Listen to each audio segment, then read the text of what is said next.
Hmm? Ah!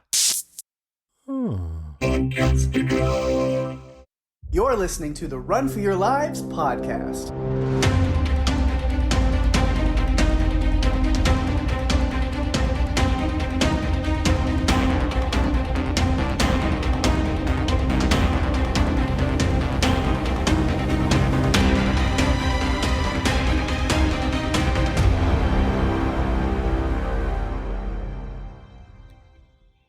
Hey everyone, welcome to the show. I'm Daphne. And I'm Pake. And this is the Run for Your Lives podcast. This episode is our Christmas special, holiday special for 2024. That's right, it is that time again. It feels like we just did a Christmas special like 365 days ago. I know. It flew by. Yeah, no, really did. It's always so fast. I always feel like when the first half of the year, I'm like, oh no, things are at a good pace. Like it's gonna be, it's December already. Okay, cool. Like in the middle of that thought, the rest of the year happened. Okay, cool. So always goes by so fast, but yeah, again, so if you're listening to this on the day we release it, then if you celebrate, Merry Christmas. It is December 25th. We released it a little bit early this week, so you could listen on Christmas. It's a little gift from us to you. Yes, and we hope you enjoy it. It's a little bit outside. Not really, but kind of. It's more action-oriented than horror-oriented. But, Pake, you haven't even told our listeners what the movie is. No, and I'm not going to. They have to guess. They have to guess what movie we're going to cover, and then listen to the episode, like, as we're talking about it. They have to figure out, like, all of our graphics, the title of this episode. We're not going to even say what it is, so if they're reading it, it just says episode 199 Christmas special, and that's all it says. And we're not telling them. No, I'm kidding. We could predictions. What movie do you think we're covering? No. As you see, I'm kidding. You can read very clearly on the title of the episode. Yes, this episode we are talking about the Christmas action comedy film Violent Night, directed by Tommy Wirkola, released December 2nd, 2022. Starring David Harbour, Hopper himself from Stranger Things as Santa Claus. Yes.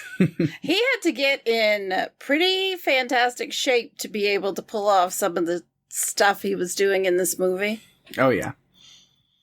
For sure. I mean, who doesn't love a badass Santa as an action hero? Mm-hmm. It's pretty wild. I remember I watched it when it first came out. I have not watched it since. Same. Yeah, it's kind of this. I watched it back in 22, so 2 years ago. Watched it after it was released, and I really enjoyed it. And then, while we're trying to think of a movie to do for Christmas special this year, I'm like, that was a fun movie. It kind of fits. There's blood and guts. Let's do it. Yeah. So that's what we did. We decided, and we followed through, and we're covering this one. It was a ton of fun to rewatch it. Yes. So I'm really looking forward to talking about it. I've got lots of thoughts. And, the dialogue, the action scenes, how freaking amazing Leah Brady is. Yeah, I mean, those are just a few things that I have to talk about. But before we do that, we have to talk a little bit about the production. It was filmed in Winnipeg, Manitoba, Canada. The original screenplay was written by Pat Casey and Josh Miller, and they are probably more well-known for their work on the Sonic the Hedgehog film franchise. Yes, which, again, anytime those come up, I will always stand by them, saying they are surprisingly very, very good. I saw them both in theaters, and by the time this is released, I think the third one is out. I think that drops this last weekend. So yeah, I don't know if I'm gonna go to the theaters right away, but yeah, I think I'm gonna have to go see Sonic 3 because they're very good. And I have no problem with going to the theaters to go see a Sonic movie because they've proven to be incredible. Well, a sequel is in the works for Violent Night. It got a little bit derailed because of the strikes that happened, but it seems to be back on track. So we should be getting a second one. Nice. I'm interested in that. Anytime Santa gets to be badass, I'm down. Mm-hmm. So we'll see what happens if it actually comes to fruition. There have been other sequels that we thought were coming that, got lost in the shuffle somewhere. Budget for this one was $20 million. It grossed $76.6 million. It was 107 minutes long. Pake, give us that synopsis. All right. When an elite team of mercenaries breaks into a family compound on Christmas Eve, a disgruntled Santa Claus must take them out to save both the hostages and his holiday.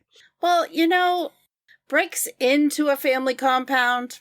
Do they? Really? Yeah and no. They were there already, most of them. Yeah. Scrooge had to do a little extra work to get in, I guess. He did. R.I.P. Al. That was sad. I liked him. Yeah. He was super nice to Trudy, so... Yeah. That was kind of a bummer. But, I'm excited to talk about this one. I think there are lots of little things that I loved. Yeah, for sure. So, I'm excited to break this down, and I can't imagine who the main character is. Bert. Bertrude. No. Bertrude. Ava, for sure. No. No. No. Not at all. No. Santa himself, David Harbour, who is credited as the character of Santa Claus, who actually is... The character is not a mall Santa. This is, supposed to be the real Santa Claus. What? Yeah. You have to believe, Peg. Come on. You got to believe in that little bit of magic of Christmas that we have left. Still don't know how it works. It's interesting because I feel like his character from the start, you're getting this very cynical Santa. Yeah, he's been at this for a very long time, and he's fed up with the consumerism bullshit. Yes. To where he's just getting trashed at a pub between shifts, as he calls it. There's that time zone kind of stuff between the UK, and then when he's got to do the American leg of the night, and so he's just like, can I get this over with? He's very jaded. He's been doing this long enough to just see how, consumerism and people have just kind of grown greedy and selfish and not caring about the spirit of Christmas, and it's all about wanting more and more and moving on to the next cool thing. And he's just like, why am I even doing this anymore? Nobody actually cares about what this is supposed to be about. Yeah, I mean, the UK Santa that's sitting with him feels so bad for him that he pays for all of his drinks. Mm. And we know there were quite a few based on the vomit and the walking that he was doing to go to the sleigh. I mean, I'm not sure he should be driving the sleigh under those conditions. He steers a little bit. Reed can handle most of it. Thank goodness, because who knows where they would have ended up. You figure out at the beginning, he passes this present to the bartender that's for her grandson, Mickey, and she's just like, how does he know my grandson? How does he know that what? She's just confused, how she ended up with that present. I could have done without the vomit. I really could have. Yeah, I'm in the same boat. I was like, I don't need that. I'm good. Yeah. I mean, he basically is drinking his way across the land, leaving presents, vomit, and piss, as well as coal for the shitty people. Mm-hmm. Sounds like a fun night. Yeah. Chastising his reindeer for pooping on roofs and him stepping in it. It's like, if you weren't drunk, you might be able to watch where you're going. It's very unprofessional. He's really lost faith in humanity. This might be his last year because he just seems like he's completely broken down by little junkies wanting the next big thing, aka kids. Mm-hmm. Yeah. Yeah. And then, even we catch up with him going through his American shift of his work night, and he's still just having a real shitty time. Yeah. Just drinking his way against everything. Who's leaving out boxes of Nilla wafers for Santa? Those people need to go to jail. They certainly didn't put the love into the cookies that Trudy did. Mm-hmm. Because she really, baked those with love to the point that when he ate them, he was very happy with those cookies. Pocketed the rest of them for later. Yeah, it's like the Lightstones might mostly suck, but they come through on cookies for Santa. They really do. Now, skim milk, on the other hand, that is an affront to mankind. Don't do that. But he can grab the liquor instead, so I guess he's okay. My gosh. Pairs well. Yeah, it was Duboisette, 1938. Mm-hmm. And Amelie, if you're listening, if I completely butchered that name, feel free to point that out to me. Maybe it's Duboisette. I don't know. That was my best effort. Not sure. Yeah, he went straight to the liquor cabinet. It was right there. Very easy for him to do that. Yep. Then he finds the massage chair or massage recliner there. He's going to take himself a little break, which is, where he winds up caught up in this criminal operation going on here at the house. And when the men, or at least one of the guys, finds him, his magic and his reindeer have abandoned him, and he's left on his own for a little bit, which is a good thing he is a certified grade A badass, so I think he's going to be okay. I think his power is fueled by people's belief in him. Yeah. Mm-hmm. And he was in a house where, there was Trudy, and she believed, and everyone else was a lost cause. And so he really didn't have any of his magical power because he didn't have enough belief in him. But he does take care of Tinsel right away. Yeah, it didn't take long for the decorative death spike on the ground outside the window to come into play. Yeah, it's actually Tinsel's gunfire that scares the reindeer away. Mm-hmm. Yeah. They're like, we're out of here. We are not going to be sticking around in this mess. Yeah, so like I said, death spike. I love a good Christmas death spike. I think more houses need to decorate with those. They're very nice. So he winds up back outside, and then he's going to just sneak away, and that's it. But he happens to look through the window and see kind of what's going on, and the goodness that is still in Santa's heart will not let him leave Trudy behind. He's got to help her. And her stupid family, too, I guess. If they have to. Some of the family was good. Like, they were, her mom and dad, they were going through a rough time. And, Trudy doesn't want a lot. She just would like her parents to be with her again and be a family. But we'll talk a little bit about Trudy and her family a little bit later. But I loved this duo of Santa and Trudy. I thought that was so much fun to watch. But Santa's very resourceful. Yeah, and he has to be, because now he's been there long enough, he can't get away because, the present that he left on the lawn has been found. And so now the mercenaries are hunting him down, which just leads to point after point of different fights going on, and which the fight choreography and action in this movie is just phenomenal. So many great fight scenes and set to Christmas music. Yes, which is, it shouldn't be as fun if you think about, like, you're hearing the music and it's like, man, I never thought about, it being a war zone, but okay. Mamacita, donde es Santa Claus? I've had that in my head the rest of the movie, yeah. Yeah. Donde está Santa Claus? Yep, it's just. I really appreciated the way that they used the music for that because it made it fun. Yeah, and then I could make up my own also while watching some of those scenes. You better watch out. Better not cry. He's got a mad ball and you might just die. Santa Claus is wrecking your shit. So. Okay. Is that going to be on the Pake Allen Christmas album? Because I think it should be. Mm-hmm. Coming out in 2087. Okay.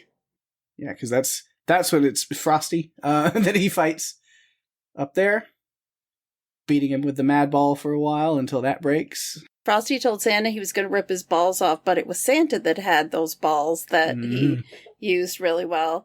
And then he decided that it was time to break out more of the Christmas spirit, and Frosty gets starstruck. He does.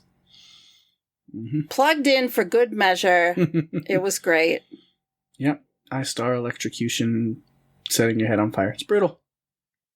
Way to go. Yep. What a way to go. But this is also how he ends up connecting with Trudy, because he gets the radio and he's listening in, and then he's fiddling with the channels, and he finally gets to hear Trudy, who's been kind of talking to him throughout the whole ordeal, only he didn't hear her. Well, what do you know? The direct line to Santa worked indeed. In fact, it was real. Yeah, it's great. And then he's got some injuries that he's got to patch up, and then that's where you see him when he takes off his coat and then shirt, and you're like, oh, Santa's all tatted and scarred up. And you're like, what kind of past does jolly old Saint Nick have? And then as he passes out after trying to patch himself up, we get a little bit of flashbacks where, he was a Viking warrior raider who would just pillage and destroy and steal and murder. Not a good guy. He was very naughty list himself back in the day. Yes. And there's no connection. Maybe in a sequel, as you mentioned, if that happens, we might get more backstory. I don't know if we need it, but I don't. But as part of it's what happened in his life to go from there to where he became Santa Claus? What was? We're missing a big. That's a story that got yada yada yada. If you know what I mean, that where you skip over really important information. It's he was murdering and pillaging and defiling and burning, and one thing led to another, and now he brings joy to children all over the world for hundreds of years. Wait, you missed some important information somewhere in the middle there. Absolutely. He knew that Al was the one that worked in the entrance, to let people in, because he's yelling to him and then he finds him dead. Mm-hmm. But I really liked that when he was talking to Scrooge, he's basically maybe you and I should discuss that in person. Santa Claus is coming to town. Mm-hmm. And there were a lot of fun little quotes in this movie that you couldn't help but be laughing through so much of it. It was much more brutal than Home Alone, but there were things that reminded me of the fun of Home Alone. Oh, yeah, at least at the time. Just a little more intense. Yes, a lot more blood. Mm-hmm. Of course, again, with Home Alone, especially the first two movies, I think Mythbusters did a couple episodes about it, and then there's been other YouTube channels and stuff that have done actual scientific experiments. It's if an actual human being went through the things that Kevin did to those wet bandits in those movies, he would be a murderer so many times over. Yes. He would have killed those two poor guys so many times. Yes. They picked the wrong house. You talk about the walkie-talkie, and Santa and Trudy's is he real conversation, and everything after that was actually really touching, and they had a great conversation, and that bond begins there. I loved that. When they were talking about the bunny rabbit, you were just endeared to it because they were building that connection together. And he just knew everything. I love how he picked the right time to pull out names that he knew. Jimmy, a.k.a. Scrooge, and Bjorn and Kira. He was making them kind of believe. They were just is he really Santa? I mean, how does he know that I wanted a bike? And, all of those things. And I think that helped a little bit because the belief in him just was heightened just a hair. Any of that is going to help. But his connection with Trudy was just so genuine and sweet. And she wanted to do whatever she could to help him. Yeah. To where even a little bit later, she, is hiding up in the attic there and talking to him. And that's, he gives her the full backstory that we talked about. He's very honest about his history and where he came from. Skull Crusher. We skipped over a lot, but it's like that's his like biopic or like the biography of him from Skull Crusher to Rudolph, the story of Santa. Yep.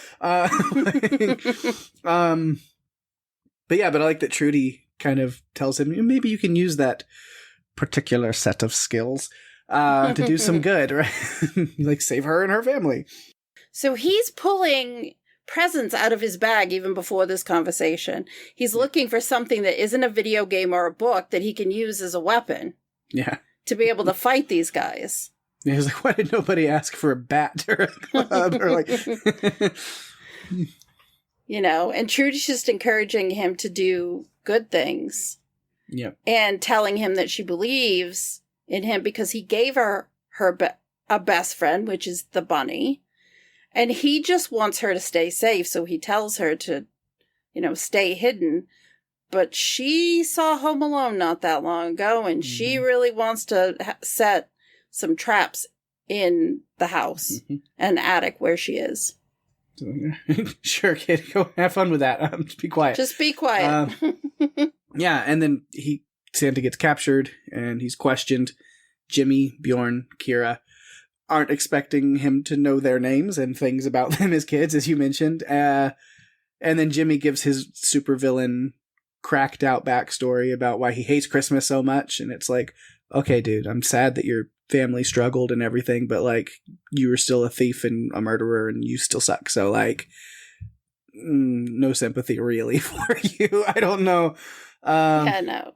And then Trudy uses a little Christmas magic of her own to help Santa escape up the chimney, which Scrooge there is going to still try to explain away. He's not buying it, even if it's right in front of his face, which leads to some really funny stuff between them. But yeah. Again, I think it was the belief in him grew because Kira and Bjorn were questioning it and thinking he could be real. Plus, Trudy had kind of had her faith in Santa like reignited. Yeah. Because something happened earlier that kind of had her, questioning things a little bit.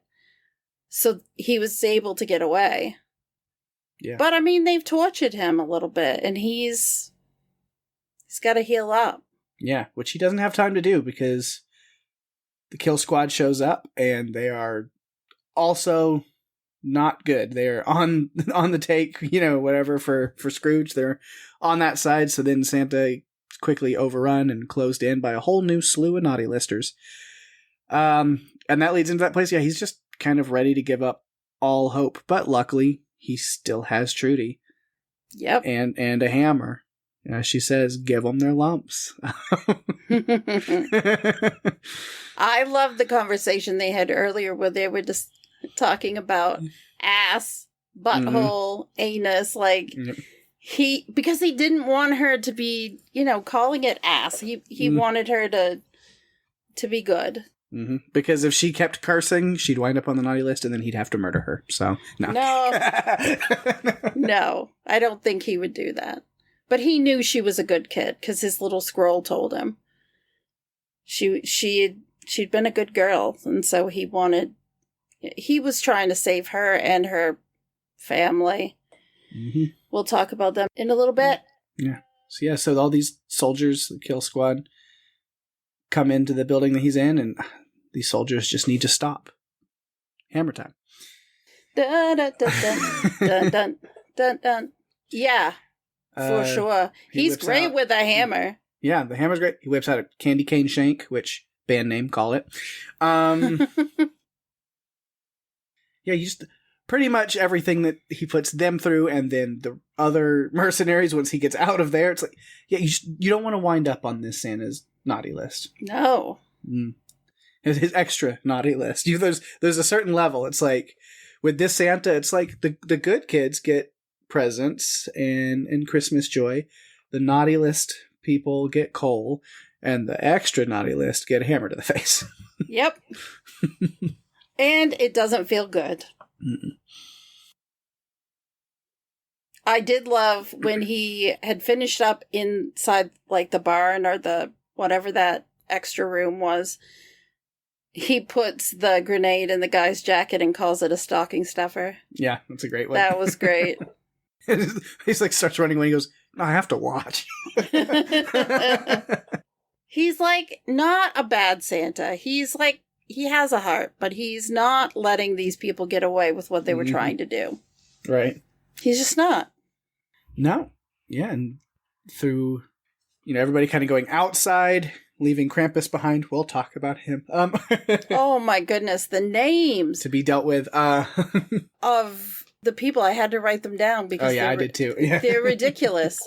The names of the accomplices in this little mess. Mm-hmm. Yeah. Yeah, it's great. But yeah, we see him just kind of taking people out pretty easily, like these elite soldiers. So the mercenaries don't stand a chance, and it kind of just comes down to Commander Thorpe and Jimmy, are really the only ones left, trying to take off with the money. Which I was like, just let them go. Santa doesn't care about money, but I guess it was like, you got it. They have Gertrude. I guess. Do you have to go after her to save her? She still kind of sucks. Do we really need to? I guess. Yeah. She does shoot Thorpe in the head, so I mean, she does. We can celebrate that. Yeah, I think that was what we'll talk about more of the Lightstone family, but yeah, they all really suck in their own ways, mostly. Not all of them. Trudy is just like a perfect little angel in the whole world. And her parents really aren't that bad. Jason's made some choices, but he has, but you know what threw me when his mom was reading the card in the alcohol that he bought her?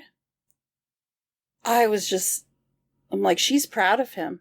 Yeah. Whatever's in that card, she's proud of him for whatever he was doing. Yeah, that's what she tells him. She was like, our family has built itself on screwing over people and taking what's yours, and so I'm proud of you because that's what you did to me. Yeah, she kept that card.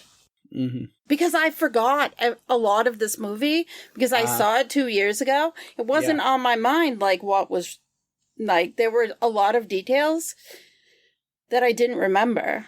Yeah. So it was almost like I was watching it again for the first time. Mm-hmm. We've covered so many movies since then. Yeah.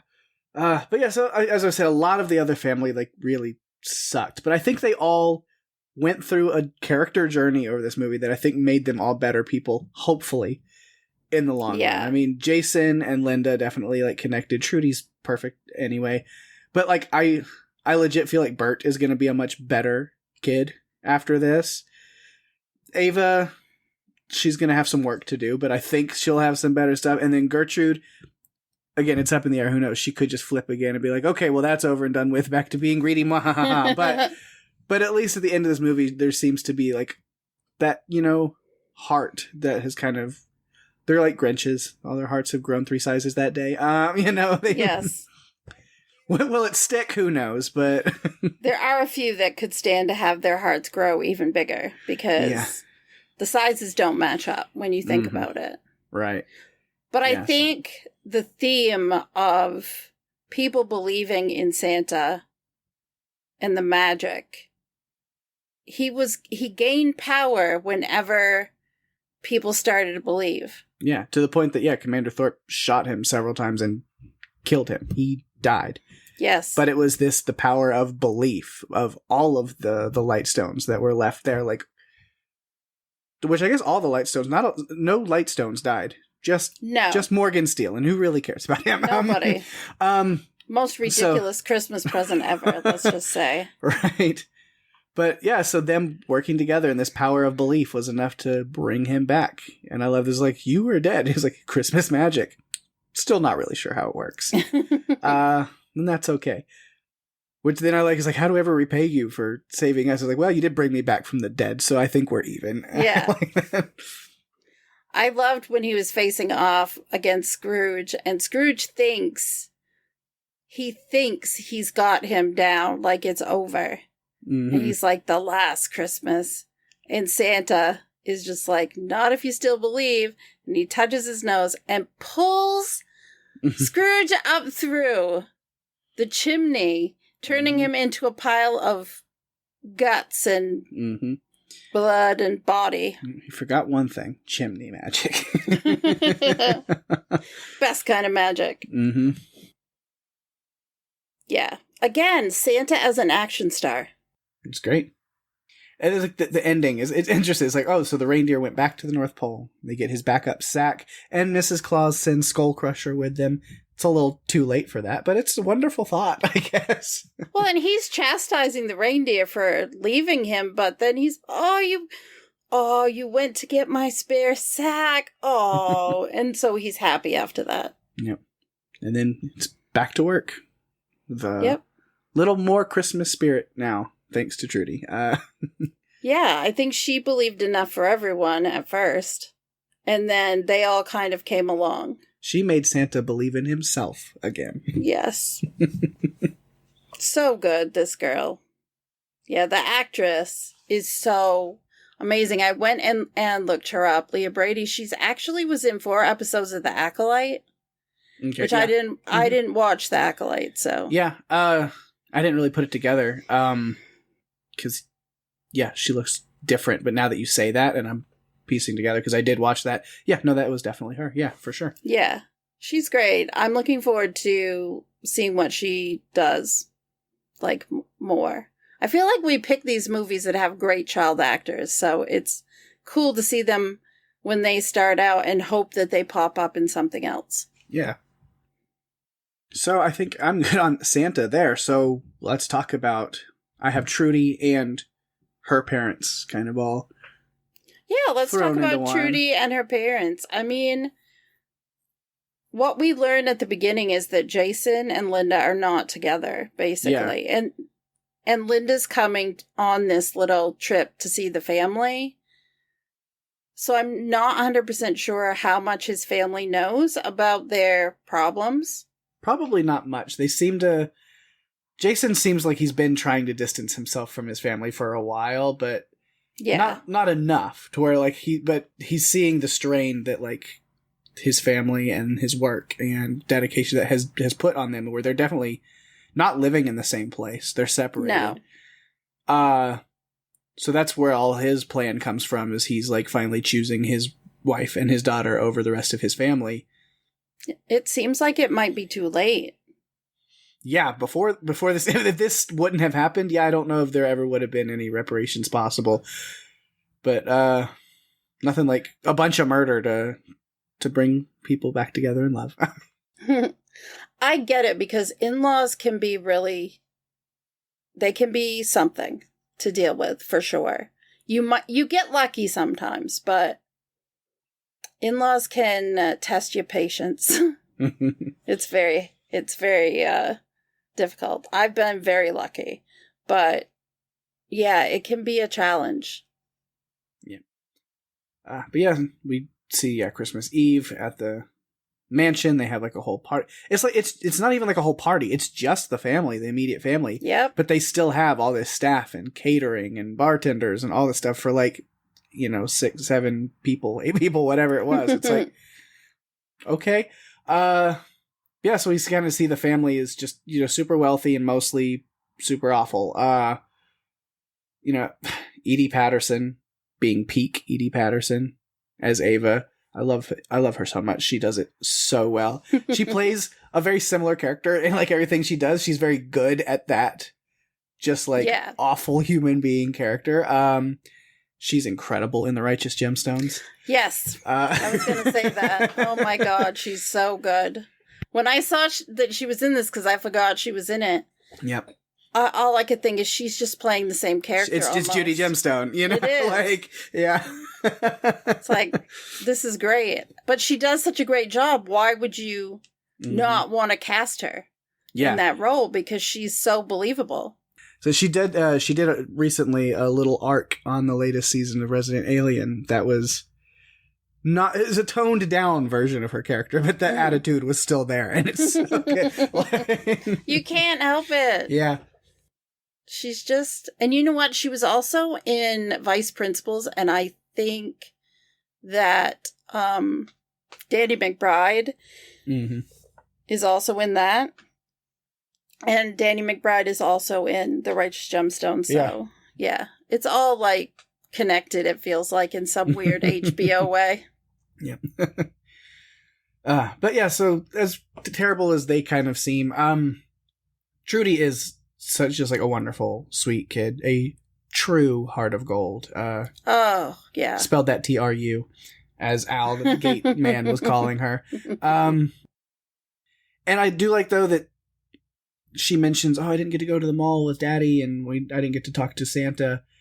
And Jason is a good father. Like, you can see him thinking on his feet really quick, and he comes up with this idea of the magic walkie-talkie that lets her talk to Santa because she didn't get to see him. And then as they give her that and they hear her talking to Santa in that really touching moment where they're listening in, like, oh, what's she going to say? And all she can ask for is that she just wants her parents to be together again. And which then leads Jason to talk to Linda and be like, I've got a plan. We're going to do this. Which, he's got this plan to get out from under his family, be independent. But that plan is interrupted by a very violent night. Yes.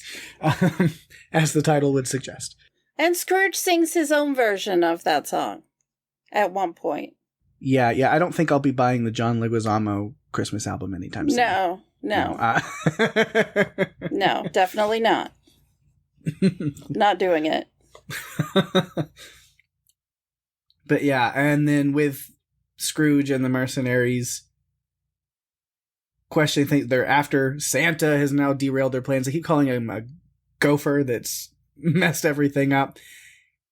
And then they realize, and then Trudy says that she's been talking to Santa and he's going to come and beat him up.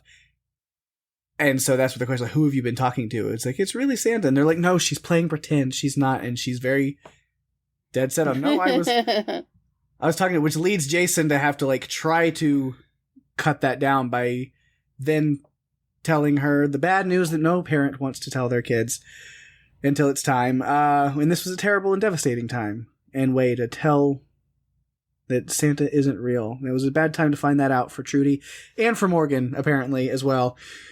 Yeah. Not sure how Morgan didn't know that Santa wasn't real, at least, or, I mean, in the realm of this world, he's real.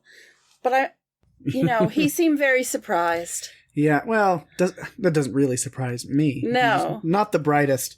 No, bulb. Definitely not. You don't give your mother-in-law I don't even think they were married. Were they married? I don't know. It wasn't really... explained, but I'm going to look it up. Yeah, it doesn't say. Yeah. I mean, he was not Bert's father. Yeah, it's her boyfriend. Yeah. Why do you want to give your potential mother-in-law a pitch deck for your next film for because Christmas? He's an idiot. That's why. Also, later, Jason's giving a speech and his fingers are just fine and dandy, so I guess the whole Nutcracker thing that happened earlier just never happened, and we're going to forget about it. Yeah, but, when they decided to use the larger Nutcracker to crack a nut, mm-hmm. I cringed for Jason at the thought of it. Yeah. Yeah, because that was... but apparently, it was just, did they, at first, well, bye-bye an entire finger... But then later we see him, and I was like, nope, he's fine. All 10 are still there. Just as fine as they ever were. It's kind of a weird... continuity error. Yeah, I was like, I guess they forgot about that part. Yeah. But yeah. But then, like I said, the kill squad comes in, and we find out they're on the bad side. They can get into the vault, and that's then where we learn Jason's plan he was talking about earlier. He stole the money from the vault or intercepted it before it got there. And that was what it was in his note to his mom.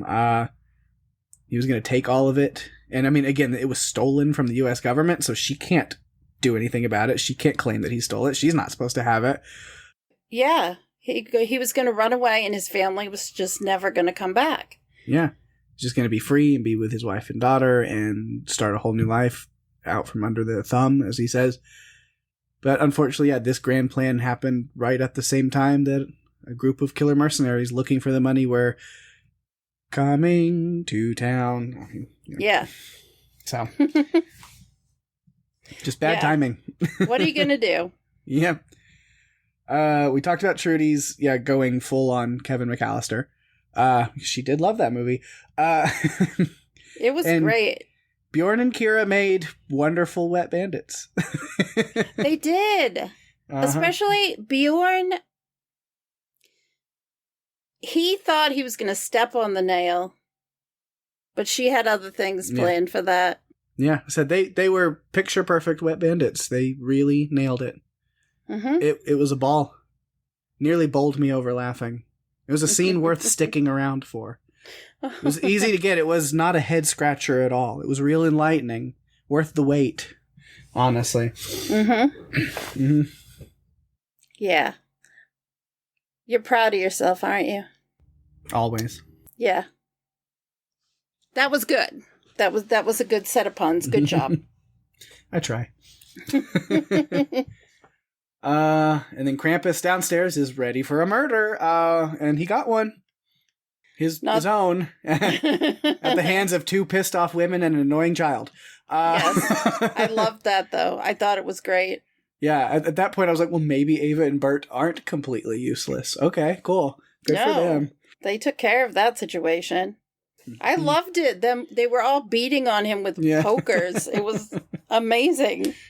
Because he was way too ready to kill one of them. Yep. But what led to that is this whole, them just throwing each other under the bus. Shoot her first, the gold digging bitch. Is like, no, shoot off the alcoholic bitch. And then it's like, shoot him, he's annoying. Don't call my son a little shit, shoot him. It's great. So it just went in circles. And so he was confused at that point, and so they took him out. Yeah, it was great. And then the rest of everybody's outside because the money was hidden in the nativity. And now that it has been found, Scrooge decides, well, I don't need the Lightstones anymore, so we're going to have them all killed. Unless a certain Father Christmas has something to say about it. Or they can fight back on their own, because go Linda with a gun. Oh, my goodness. Yeah, she was great. And they were, they're having guns and using those for a little bit until they couldn't use those anymore, and then have to make do with other things. Holy weapon, so tender and mild. Yes. Which, not as effective as an icicle, but... No, but... It's all good thinking. It will give you a good headache, I think. Yeah. Just look at Jason and Linda making, with teamwork, making the dream work. That's what they're doing. Yep. It's great. And then Trudy gets to witness her Christmas miracle. Her parents kissing. Yeah. And I like that. So happy. And he was taking the money for them, but also, we can see that, the greedy side of the family isn't in him as much. Because, Jason and Linda were going to just burning stacks of money to try to save Santa, without a second of hesitation. Yeah. Much to Ava's dismay. Of course, what are you doing? Why would you do that? It's he's already pretty much dead. It's fine. Just we just burned $500,000. Oh, my goodness. Man. But Santa needs to live, or the Christmas spirit will die. Yeah, we don't want that. Christmas dies tonight. Unless you still believe. Yeah, I'll see if I had any other little notes about just other Lightstone stuff real quick. Again, just when we first meet them again is Ava. She says she's feeling the family torch may be passing, and so she's going to be in extra suck-up mode with Morgan and her son Bertrude. Yes, because Trudy's full name is Gertrude. Yes. And she got to be named after her grandmother, although they called her Trudy. Gertrude wasn't really happy with that. She said it sounds like a prostitute. Yeah. So she wasn't Ava happy. also named her child after her mother. Yes, Bertrude. Because not everybody can be so lucky to have a girl. Yep. I'm right here. I can hear you. There was one point where Bert was annoying his grandmother to the point that Gertrude said, when he was small, I begged you to beat him. Mm-hmm. So, meaning, he was driving her crazy. Right, yeah. Gertrude was quite the character. Even the first time we see her, she's on the phone and she's making sure to only walk into the room while saying the most vulgar things possible and then walk back out. Beverly D'Angelo. I mean, come on. She is so great. And then Ava and Morgan are just morons, and I loved it. The whole, why are you sitting back there? It's really because we don't care. No, you're up to something. there's a reason you're sitting back there. We're going to go back further than you. We're going to outdo whatever you're trying to do. It's like, there's no you're just so stupid. You're just so stupid. It's a sibling dynamic thing where one has to try to outdo the other. And because one's a woman and one's a man, it makes it even crazier. Yeah. Jean-Claude Van Dipshit just ditched us. That was brilliant. I love that. I mean, he did get the jump on Krampus. He leapt out the window. Like, he was an idiot, but I guess he at least was a good action star. He was good at what he did. Yeah. Till the Kill Squad took him out. I mean, he gave them all the information that they needed to know. The problem is he told the people that already knew what was going on in the house and didn't really need to be updated. Yeah. There's a point where I have a note here that says, did Bert just make what may likely be his first ever good and intelligent point? Because there's a point where Scrooge is holding a gun and looking at him. He goes, you guys are making me so mad. He's like, to the point where I just want to start shooting someone at random. And Bert just like, hey, excuse me. He goes, but what if the person you randomly shoot is the one who knows where it is? And it's like, fuck you all. I was like, I think Bert just made sense for the first time in his life. His two brain cells finally rubbed together in the right way. The light bulb went off in his head. The cobwebs shook a little bit, like they might get cleaned out. But yeah, Bert was fun. He was annoying as hell, but like also had some fun moments.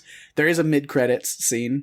Oh my gosh, it was which so is funny. Just real quick because it's Bert doing his stupid live streaming on his phone thing. It's the Bert Locker. Live streaming with one of the dead Kill Squad soldiers. This guy, dead as hell. Santa's real. Don't end up on the naughty list. Bert out. I'm like, okay. I mean, he's vlogging the entire, like, we see him vlogging earlier in the night, and so this is just another video for his 12 viewers to see. Right. I mean, if very well, he may not even really be vlogging. It could be like the Creed Batten Word document blog that. What's your vlog called? Is like what are you doing, Bert? Oh, it's Bert's Thoughts. It's Bert Thoughts. That's what we're doing. Creed Thoughts they made a real website out of it. Yeah. I don't know if it's still up. It might be, but I know they did, and it was running. It's great. I always go back to that. Well, when you first start out with a podcast or a vlog or a blog, it takes a little bit for it to take off. And so anytime I see something like this, like him doing his little vlog in this movie, all I can think is he probably has 12 viewers, you know? He's going to do everything he can for them. Yep, he is. Got to give them the content. Yeah. So yeah, the only section I have left in my notes is the bad guys, the naughty listers, Scrooge and his mercenary team, the Kill Squad. You see them pretty early on in the movie, like while they're showing the party getting set up, you see all of them moving around into position, casing the place a little bit, making sure everything's ready to go. You mentioned Al, the gate guard, which honestly him being killed by Scrooge was devastating. Like he seemed like a really super good dude. Like that one was actually really sad. I'm like, that guy was nice. It was good. Yeah. And yeah, they kick it off. They're like, shut down the internet, take out the security guys, start shooting through the house, start the show. And then they all have their holiday code names that they're go with. Scrooge, Gingerbread, Krampus, ready to fuck shit up, Candy Cane, Frosty, Tinsel, Jingle, Peppermint, Sugar Plum. I mean, I guess it's a creative way of coming up with code names, but we all know Scrooge is Jimmy. Thank you, Santa. Mm-hmm. Yeah, John Leguizamo was great. He's always really awesome. Bah humbug, motherfucker. I love John Leguizamo. He's great. We have to cover Land of the Dead because his character in Land of the Dead is kind of fun. So I think we definitely need to cover that at some point. Mm-hmm. Yeah, we see that he's done his homework on the Lightstones. He knows about the 300 mil in the vault to go stolen government money. That's what he's there after. All the precautions he's taken, he knows all their schedule, all this. And even when she's like, well, I've got this elite team, it's like, oh yeah, the Kill Squad.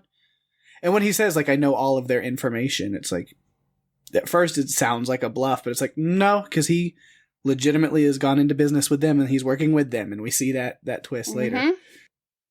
Well, being greedy and not paying your staff well does not help them want to support you.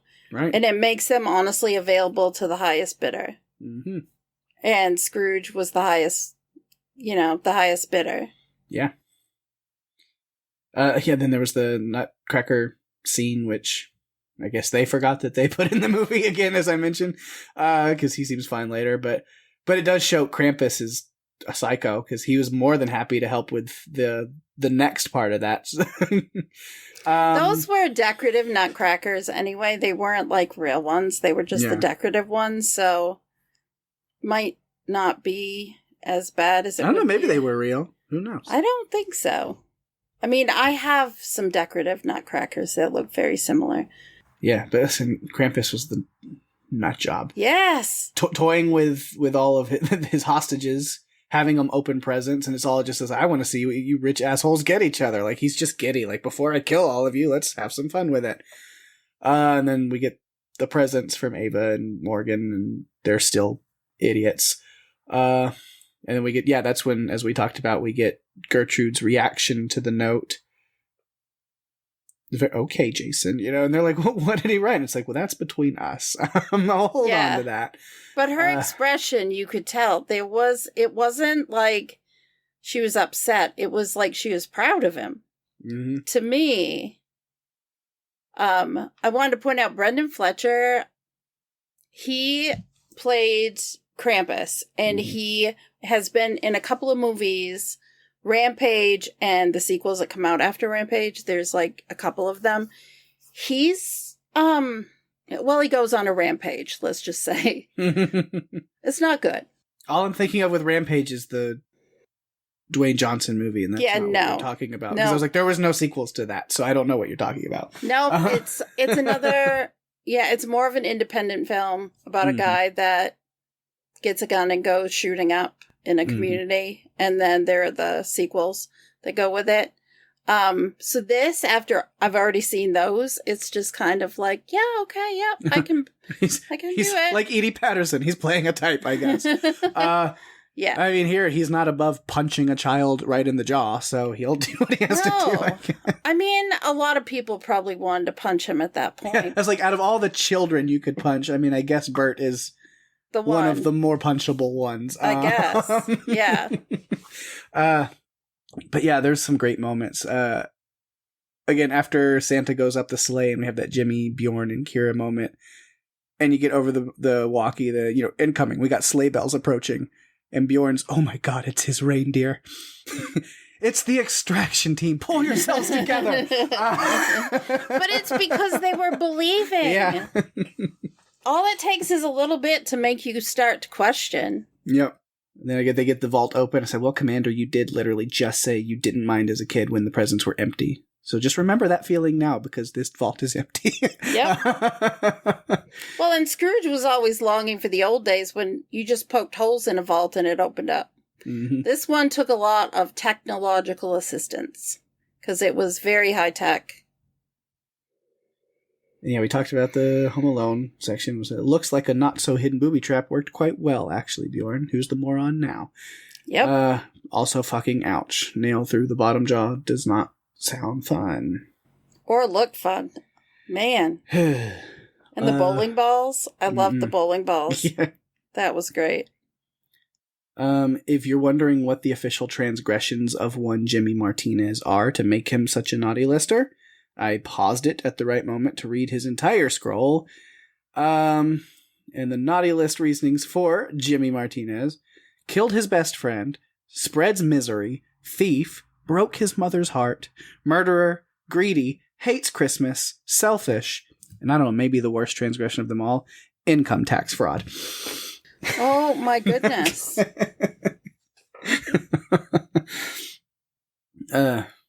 So after that, that's where, Santa gets his power back, because Jimmy believes.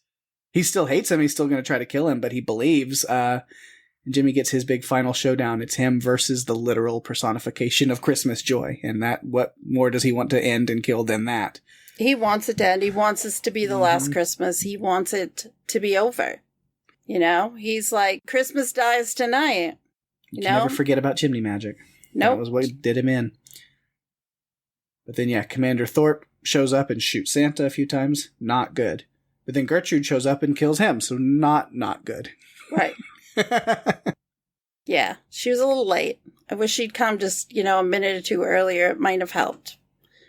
But in the end, it was the magic of Christmas that saved Santa and the belief in Santa that fueled the magic of Christmas. Indeed. I did want to tell you that I was reading a bunch of different articles, and one of the things I read was that Morgan Steele, that character, was based on Mark Wahlberg. That's funny. What? I knew you were going to do that. I could totally see it. No! Could totally see it. Yeah. Is that it? That's all you got? Because it's all I got. The last thing I want to bring up is Santa, I think, when he's in the shed, the barn, whatever, talking to Trudy, he's trying to figure out, what he's feeling. Like, he's just not sure, what to do. And Trudy's just asks him what his wish would be if he could wish for something. And his wish was to see Mrs. Claus again. And his wedding ring falls off his finger, or he's playing with it, and it rolls. It falls, and it rolls over to the sledgehammer. Yeah. And I feel like that was the sign that he needed to be able to get back in the fight. Christmas magic. We all know how it works. Yep. So I feel like we did it. All right. Awesome. Yeah, that was a fun one for sure. Oh my goodness. There goes the feedback phone. Perfect timing. Always is. So I'll have to get that and see what people had to say. All right, we do have a little bit of feedback this week for our Christmas special. So excited about that. A few messages here, which awesome. Glad to see them. Glad to read them. We will. Gonna go ahead and start with this first one from Laura, who says, it's an okay movie. Gratuitous violence isn't my thing, but I watched because I like David Harbour. He was great in it. The ending was good too. Santa emoji. Yay! Well, Catherine comes up with our next one. Merry Christmas, Catherine. Merry Christmas. David Harbour pairs up with another badass little girl. I loved all the code names and incorrectly predicted that Tinsel would be one of the last mercenaries standing. Krampus was way too quick volunteering to use that nutcracker. I thought there was a chance Gingerbread would switch sides after his Santa encounter, but the realistic Home Alone booby trap said otherwise. Santa versus Scrooge, a fight I never knew I needed to see. Who knew fireplaces were so lethal? And of course, Santa has the best reindeer ever. Mm-hmm. And the last one here comes from our good friend Levi, who says, I need at least 2 more movies with David Harbour and this premise. Maybe he teams up with the Kwanzaa and Hanukkah representations in the sequel. It doesn't matter. Just give me 2 hours of the glorious ultra-violent holiday deities fisticuffing. Inject that directly into my veins. Hell, meet up with the Easter Bunny or Frosty the Snowman. I needs it. Such a sweet premise and playing on the Christmas magic of it all. I was never really sure Santa was immortal or just fortuitously timed. It felt like he could have died at any moment, and that final kill with John Leguizamo is chef's kiss. All you have to do is believe. Aww. Mm-hmm. Thanks, Levi, Laura, and Catherine, for sending in feedback. If you'd like to share your feedback with us, you can find us on Facebook and Instagram at Run For Your Lives Podcast. You can email us at runforyourlivespodcast@gmail.com. If you're enjoying the show, tell your friends. We are on all the podcast platforms, including Apple, Spotify, and YouTube. You can visit runforyourlivespodcast.com for all the links you'll ever need. And don't forget to leave us a review on Apple Podcasts, as that is the best way to share the love and get us out there even more. We really appreciate it. We absolutely do appreciate it a lot. Always love the feedback. Love to hear from you guys. Makes us happy and full of holiday cheer, even for the whole rest of the year. But speaking of sharing the love, got to give those shout outs to things going on in the Podcastica universe around us. A lot of people here on Podcastica still working hard, watching shows, doing notes, recording episodes, doing all the stuff for you that we love to do. So you go check out the cast of us over there where Jason, Jason and Lucy have been doing the Walking Dead rewatch. Of course, this week, the newest episode you can check out, Jason is joined by Amelie and Veronica this week. As they're taking a break from the rewatch to cover the first 6 episodes of season 2 of Silo. So the Apple TV series over there, starring Rebecca Ferguson. At least in the first season, I'm still like halfway through that first season. I get too much to do, but too many shows. I'm gonna binge them all eventually, maybe. So much great TV. But if you're checking out Silo, if you're watching that, loving that, definitely go check out their coverage of the first part of season 2 over there. A lot of good stuff to check out. Also, Jason's been working hard on the Cobra Kai cast. With they're wrapping up this second batch of episodes pretty soon. So you can go check out that, and then we'll just get the last 5 or sometime next year, early next year. It's going to be great, crazy last season of Cobra Kai. So if you're watching that, loving that, definitely check out the coverage over there. Over on Squid Game cast, it's getting close. Season 2 drops in just a few days, like after Christmas. So it's coming up very, very soon. There's kind of a recap of season 1 and some predictions and stuff that Daphne was on that is up now that we talked about even last week. But of course, once the season drops, they'll be releasing that pretty soon, at least for that first episode. So stay tuned for that and check it out. And then over on Star Wars TV cast, yeah, it's Christmas Day, but we're still going to be recording today, as if you're listening to this on Christmas. This evening, on episode 5 of Skeleton Crew, me and Daphne have been covering that and having a blast with it. Yes. Just as a Star Wars nerd, and it's been great for me. And then just for our opportunity to, for the first time, me and her together covering a TV show weekly, it's been really fun and really cool, and I'm excited for it. Yeah, me too. It's been awesome. I like having week to week looking at the show and just following the story. It's just different from doing movies, and it's just been a blast being able to do that together. Yeah, so that should be out. So again, if you're listening to this on Christmas Day as it's released, then that'll be out tomorrow. You should be able to check out our episode 5 of Skeleton Crew coverage. So do that. And yeah, if you haven't watched Skeleton Crew yet, binge it. Binge these first 5 episodes on Disney+. It's so good. What are you waiting for if you haven't watched it yet? Right. I am not a Star Wars nerd, and I'm loving it so far. Yes, get on it. But then outside of podcasting, of course, we give our love to our good friends over at TV Podcast Industries, as also just dropped right now. Marvel over on Disney Plus has the What If final season 3, and I think they released all of them just at once. So I don't know the release or schedule for TV Podcast Industries right now, but definitely be checking out their coverage of What If. They've been doing a great job with those first 2 seasons. Definitely check out what they're doing here. And then if you want any more of me and Daphne outside of Podcastica right now, then of course you can hear Buffalo podcast, where we also are joined by our friends Jeff and Jerry to play some games, make each other laugh, have a good time, just chat about whatever and be absolutely ridiculous. And we have a good time with that. So we're having fun. Come have fun with us. And we dropped a Christmas episode today as well. Yeah, so there's another Christmas holiday special. If you want to go listen to Buffalo, we have another one from me and Daphne, so you can go check that out. But yeah, other than that, we've pretty much wrapped up our season here. There's just one more thing we need to do before we take our little break. Daphne, what are we doing next week? Well, it's the end of the season. This is episode 199. So next week, episode 200 is our season 8 finale and look back special. Mm-hmm. Pake and I are going to be picking our usual array of characters and side characters and movies, threats, and episodes to bring to you, and maybe 1 or 2 other categories that could be fun.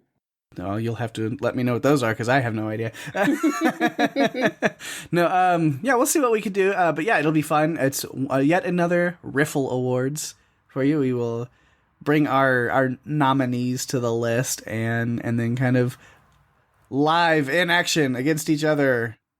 With each other? I don't know. Sometimes we work together, sometimes we work against each other. We'll see, but we've got to pick a winner in each category and do our best to do that. So it's always fun. We always have a blast doing that. We do. I'm excited. I'll have to go back and look at all of the great stuff that we've covered and talked about and done this season because it's been a really fun one. So it has a lot to look back at. I think that it's going to be even harder this season for some reason. I'm not sure why. I'm just getting a vibe or a feeling that we're going to have a harder time coming to consensus, and it's going to be harder even for us to maybe, narrow things down to what we want to bring to the table. Yeah, so I'm excited. I haven't, as we're recording this, I haven't really taken the time to go back and look at everything yet, but I will very soon, and I'm excited to see, just revisit everything we've done, and then also totally terrified to then have to try to rank it in any kind of way. So it's like picking favorites. Yeah. It's so hard to do when you enjoyed the movies that we've discussed this season. So yeah, I'm really looking forward to it. And like you, terrified at having to narrow things down. I mean, it's going to be a sweep for Trap, right? In every category. I don't know about that, but I guess we'll see. With that, it brings us to the end of another fun episode and our 5th Run for Your Lives Christmas special. Thanks, everyone, for listening. I'm Daphne. And I'm Pake. And if you have to run, you better run for your lives. Merry Christmas, Happy Holidays, and a happy bye-bye.